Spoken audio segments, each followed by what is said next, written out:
Good morning everybody. ગઈકાલના લેક્ચરની અંદર આપણે કુલમનો નિયમ જોયો. થોડું રિવિઝન કરી લઈએ કે કુલમનો નિયમ શું હતો. તો આમાં આપણને એમ કીધું હતું કે બે બિંદુવત સ્થિર વિદ્યુત ભારો વચ્ચે લાગતું વિદ્યુત બળ તે બે બિંદુવત વિદ્યુત ભારોના ગુણાકારના સમપ્રમાણમાં અને તેમની વચ્ચેના અંતરના વર્ગના વ્યસ્ત પ્રમાણમાં હોય છે. એટલે કે F = K Q1 Q2 R². બરાબર છે. કુલમનો નિયમ એ આપણે મેળવ્યો. એના પરથી આપણે પરમિટિવિટી શું છે, એપ્સિલોન 0 શૂન્યાવકાશની પરમિટિવિટી એ પણ જોઈ. પછી સાપેક્ષ પરમિટિવિટી શું છે, એપ્સિલોન R = એટલે કે રિલેટિવ પરમિટિવિટી એપ્સિલોન / એપ્સિલોન 0 એ પણ આપણે જોયું. પછી એમના એકમો જોયા, K છે એમનો એકમ જોયો. પછી ડાઇલેક્ટ્રિક અચળાંક કોને કહેવામાં આવે છે એ પણ જોયું આપણે. બરાબર છે. હવે આપણે થોડું હજી આગળ નીકળીએ કે કુલમના નિયમની અંદર જ્યારે બે ધનવીજ ભારો હોય તો તેમની વચ્ચે લાગતું બળ કેવું હોય. બરાબર છે. થોડી બેઝિક માહિતી આપણે જોઈએ. હવે જે સૂત્ર સાબિત કરવા જઈએ છીએ અથવા તો ત્રણ સમીકરણો અહીંયા બે મળશે અને એના પછી ત્રણ સમીકરણો મળશે, તો એ આપણને જે છે એ ખાસ કરીને નીટની અંદર આપણને ઉપયોગી થશે. બરાબર છે. અને એમસીક્યુ સોલ્વ કરવાની અંદર પણ જે છે એ થશે. એટલે અહીંયા જે છે હું તમને દર્શાવું છું એક. તો પહેલા અહીંયા આપણને એમ કહીએ કે બારો Q1 અને Q2 ધન વીજભાર હોય, ધન વિદ્યુત ભાર હોય. બરાબર, આપણને ખ્યાલ છે બે ધન વીજભારો હોય પ્લસ Q અને પ્લસ Q1 અને પ્લસ Q2 વીજભાર હોય તો બંને વચ્ચે શું થશે? આકર્ષણ કે અપાકર્ષણ? અપાકર્ષણ થશે. બરાબર. અથવા તો ઋણ વીજભાર હોય તો પણ અપાકર્ષણ થશે. તો આપણને ખ્યાલ છે, અહીંયા હું લખી નાખું અપાકર્ષણ. લાગતું બળ કેવું હશે? બરાબર છે. એની વાત કરીએ. હવે અહીંયા ગ્રેટર ધેન 0 હશે કે લેસ ધેન 0 હશે એની વાત કરીએ આપણે. તો લાગતું બળ જે છે એ બંને વીજભારોનો ગુણાકાર કરીએ. જો ધન વીજભાર હોય તો લાગતા બળને હું F નામ આપી દઉં. બરાબર. તો લાગતું બળ જે છે ગ્રેટર ધેન 0 હશે. બરાબર પડી? એને ખ્યાલ છે આપણને કે ભાઈ બે ધન વીજભારો છે તો હંમેશા જે છે આપણને એનો ગુણાકાર મળશે, ધનની અંદર મળશે. હવે બીજી કન્ડિશન છે કે Q1 અને Q2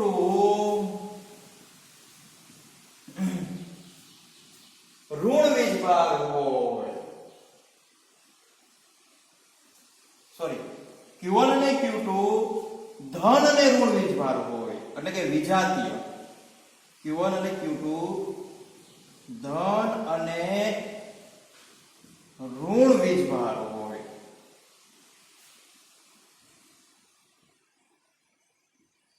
બરાબર. અહીંયા ફક્ત ધન છે અથવા તો સજાતીય ધન અથવા ઋણ. અહીંયા એમ પણ શબ્દ વાપરી શકું, સજાતીય. કા બંને ધન વીજભાર કા બંને ઋણ વીજભાર. બરાબર. મેં અહીંયા ખાલી એક લીધું છે ને અહીંયા હું લખી શકું વિજાતીય એટલે ધન અને ઋણ. તો લાગતું બળ, હા, એ પહેલા જે છે આકર્ષી પ્રકારનું છે કે અપાકર્ષી પ્રકારનું? બંને જે છે ધન અને ઋણ છે, વિજાતીય પ્રકારના છે. એટલે કેવું બળ છે? આકર્ષણ પ્રકારનું બળ હશે. અને લાગતું બળ કેવું છે? F < 0. બરાબર. લાગતું બળ જે છે એ 0 કરતા ઓછું હશે. બરાબર. આપણને જે છે બેઝિક MCQ ની અંદર આપણને ઉપયોગી થશે. હવે ખાસ અગત્યની વાત હું તમને કરું કે આપણને જે સમીકરણ મળ્યું છે કુલમના નિયમનું સમીકરણ 1 નું નામ આપી દો. તો આ સમીકરણની અંદર ત્રણ શક્યતાઓ છે. બરાબર. કુલમના નિયમના સમીકરણની અંદર ત્રણ શક્યતાઓ છે. બરાબર.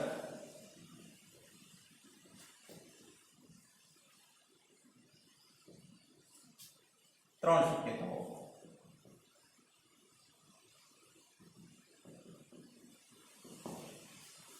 તો પહેલી શક્યતા કઈ?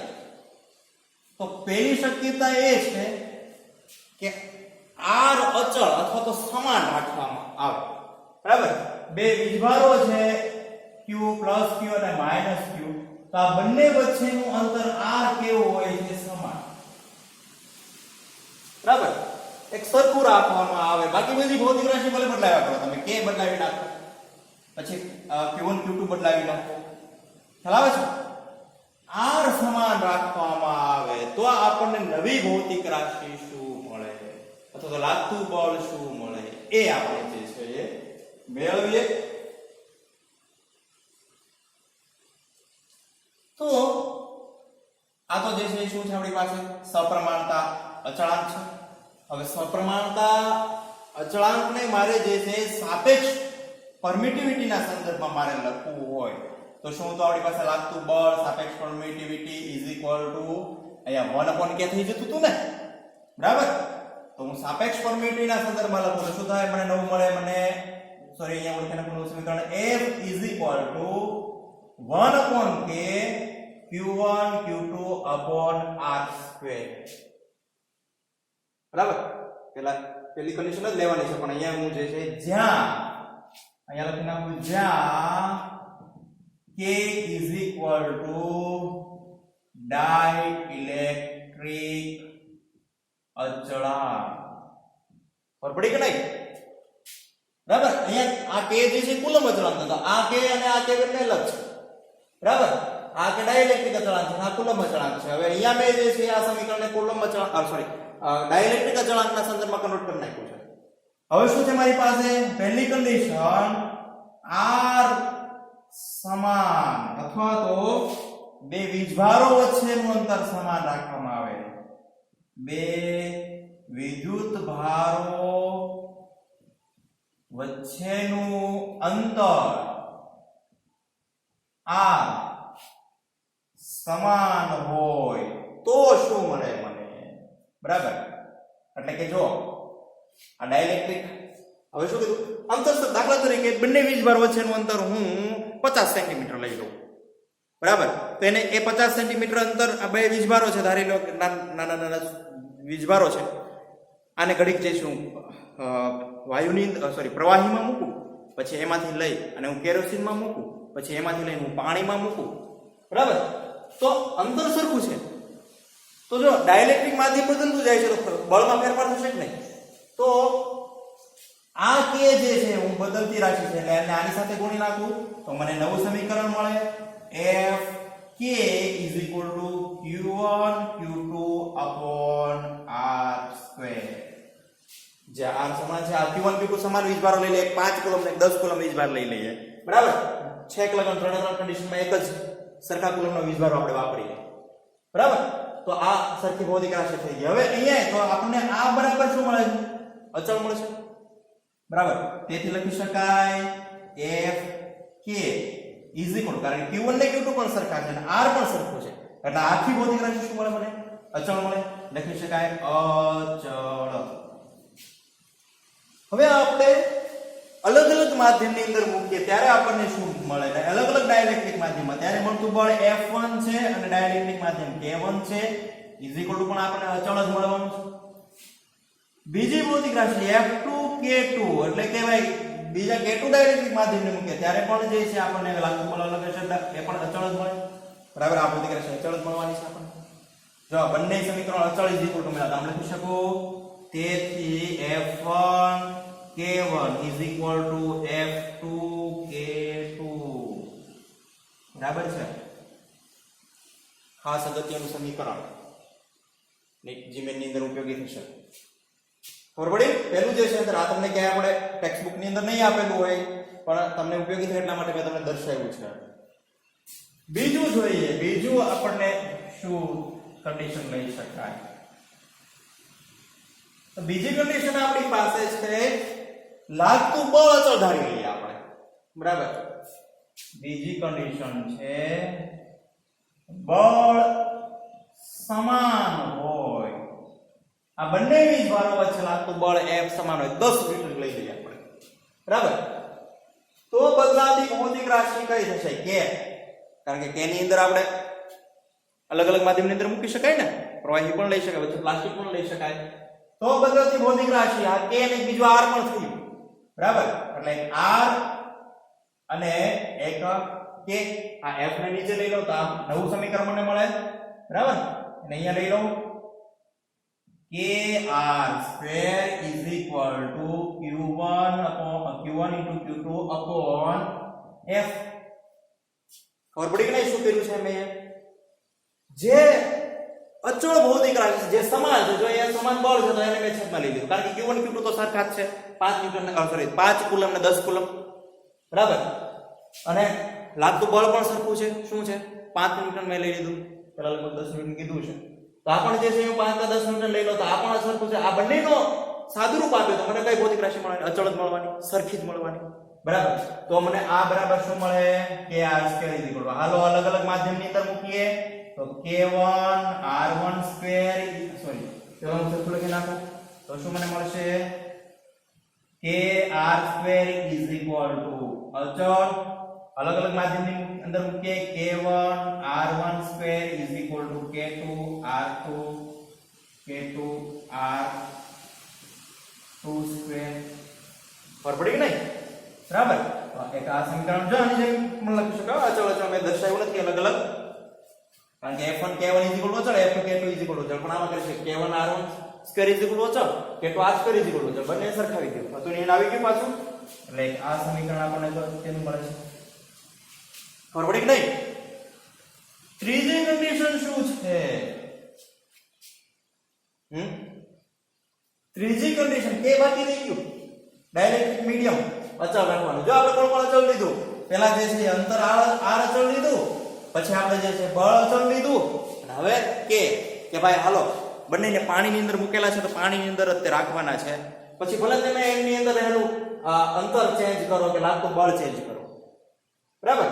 તેથી લખી શકાય અહીંયા બે આવશે, બે વીજભારોને બે વિદ્યુત ભારોને સરખા માધ્યમમાં મૂકતા અથવા તો રાખતા કોઈ પણ કરી શકાય. સરખું માધ્યમ એટલે કે એક જ માધ્યમ, પ્લાસ્ટિક વચ્ચે મૂકેલું છે તો પ્લાસ્ટિક જ રાખો, કેરોસીન ની અંદર મૂકેલું છે કેરોસીન જ રાખો, પાણીની અંદર મૂકેલું છે તો પાણી જ રાખો, પછી એ બદલાવવાનું આપણે નથી. એની વચ્ચે પછી પાણીની અંદર મૂક્યા પછી તમે એ બે વિદ્યુત ભારોને તમે આગળ પાછળ કરો તો આ અલગ છે, એમ કરી શકો, પણ માધ્યમ બદલાવવાનું નથી. તેથી શું થશે? કે જે છે એ અચળ છે ત્યાં ને ત્યાં જ રહેશે, તો શું થાય? r સ્ક્વેર અહીંયા આવતું રહેશે, બરાબર. તેથી f r square is equal two q1 q2 upon k.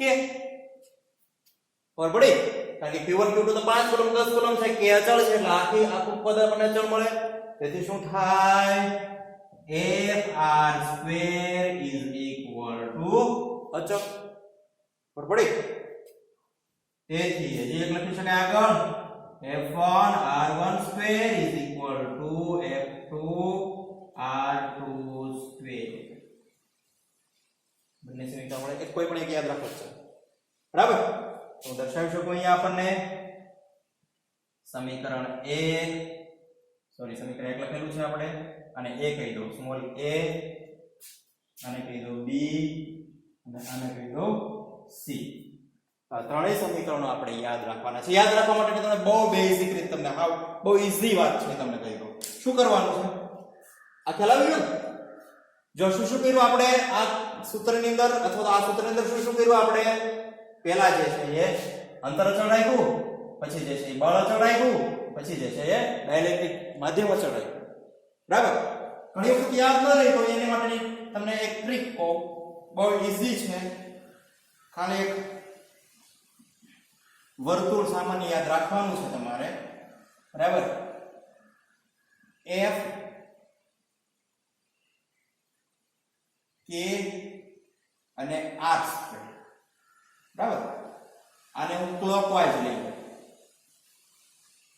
Clockwise એટલે કે ઘડિયાળના કાંટાની દિશામાં જે રીતે ઘડિયાળનો કાંટો ચાલે છે એ પ્રકારનું હું જે છે આમને લઈ લઉં, બરાબર. થોડું વ્યવસ્થિત દોરી નાખું હું વર્તુળ.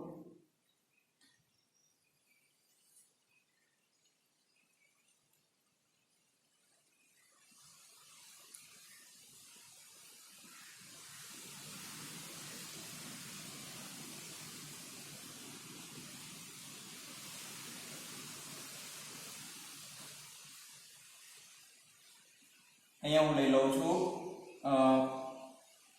f, અહીંયા લઈ લઉં છું k ને અહીંયા લઈ લઉં છું હું r સ્ક્વેર. બરાબર, આ પ્રકારના હું એરા ડ્રો કરી લઉં. અહીંયા થોડું ગેપ રાખી દઈએ આપણે. Okay, f k r square. હવે શું કરું? ક્લોકવાઇઝ ચાલવાનું, ઘડિયાળના કાંટાની દિશામાં ચાલવાનું. ઘડિયાળની કાંટાની દિશામાં ચાલીને આવતો ક્રમિક અચળાંક જે છે એની સાથે ગુણાકાર કરવાનો. તો હાલ હું f થી ચાલુ કરું તો f ની સાથે કોણ આવે છે? f પછી કોણ આવે છે? k. તો બંનેનો ગુણાકાર કરી નાખો એટલે f k બરાબર શું મળે? અચળ. સમીકરણ મળી ગયું પહેલું, f k અચળ. બીજું હજી પાછું કોણ આવે? હવે આ ભૂલી જાવ કે f, હવે k લઈ લેવાનો. k પછી કોણ આવે છે? r square. તેથી શું થશે? k r square is equal two અચળ. k r square is equal two અચળ. હવે કોણ આવશે? r square into f. બરાબર, થોડુંક હું મોડિફિકેશન કરી ગુણાકારને આગળ પાછળ લઈ લે તો ચાલે. એટલે f r square is equal two અચળ.